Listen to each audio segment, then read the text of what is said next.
your host for America Weekly this week, Alex CaJones. In today's episode, we're talking Ramadan, Pete Hegseth, Pete Buttigieg, Snow White, and the Pope. Good evening, welcome to America Weekly. My name is Alex CaJones, bringing you the news that they don't want you to know. Last week saw Ramadan come to an end. So if your Muslim colleagues ain't been eating from the lunch pool for the last month or so, I hope you save yourself some cash.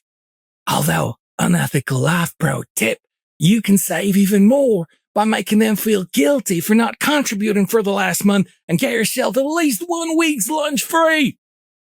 Speaking of lunch, I made the mistake during Ramadan to offer my Jew friends some pork. And that didn't go down well. But it got me thinking. Every time I have one of my Jew friends come to my house, they don't mind eating ham, pork, or bacon. But when they come in pairs, suddenly it's an issue. I don't know what the Quran or whatever says about two Jews in the same room not eating from a pig. It's weird. You know what else is weird? Catholics. Yo, they eat the body of Christ.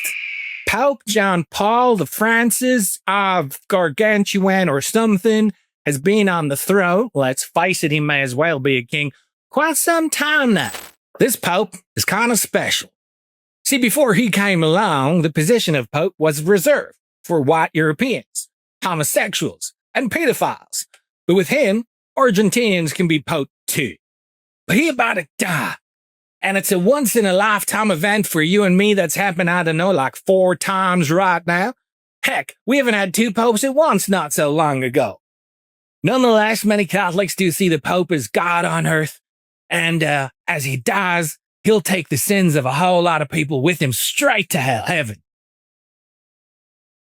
Some of those sins are quite heavy. I was speaking to my local older boy down the street, Jimmy, and he said for the first time in years, he feels like he can relax his anus. Some would say the Pope's chief administrative role is to move them pedophile priests around to different churches so they don't get caught. Almost makes you think they think there's nothing wrong with pedophilia. So prepare yourself, y'all. There's a power vacuum coming soon in one of the world's richest organizations. An organization so powerful that the Nazis envy them. And today they be swimming in that Nazi gold like Scrooge McDuck. Light some incense. Send a smoke signal to your local cardinal because soon they're going to be sending you one back saying that a new pope has been elected. And for once, y'all, can we not have someone who's going to keep secrets, who ain't German, who ain't Polish for the second time? Because maybe, just maybe, the next pope's going to give a shit about the kids. If y'all been to the movies lately, you're bound to have been disappointed, especially if you all went to go see Snow White and the 7, whatever they're calling it now. Never been one of my favorite movies, but this latest rendition is scoring less than 2 on IMDb. Now that puts it in the same category as Battlefield Earth and Batman vs. Superman. Do you bleed? You will. After watching Snow White, it hurts your eyes. Now, just as soon as we got rid of DEI, they go and put not a Snow White, cast as Snow White. You see, it's called Snow White, not Mediterranean White, not Black White, not Puerto Rican White. Snow White, y'all. Get her straight. Snow White. I say it ain't one of my favorite Disney movies for a whole host of reasons. One is I don't like allegories, and people say it's an allegory about the 7 sins that you gotta defeat. Well, all I see is some old lesbian that comes to Snow White and tries to steal her youthful juices from her. Again, I say be careful what you get the kids to watch. I speak from experience. Last summer, I downloaded Snow White and the 7 Dwarfs, or at least I thought I did. And when my Aunt Susie came along with her nieces and nephews, I put it on for the kids. Turned out to be Snow White and the 7 Midgets. What they saw, God forgive me. So after they wanted to late charges, I delete one of my most prized collections. Let me just tell you, I learned a valuable lesson that day. Midgets may be short up here, but down here, they real men. Ordinarily, we like to turn these stories into YouTube shorts, but we've been asked by the midget community to avoid that. When they say jump, we say how high. Last week we saw the Battle of the Petes. That's right, Pete Hegseth. Pete Buttigieg went to war.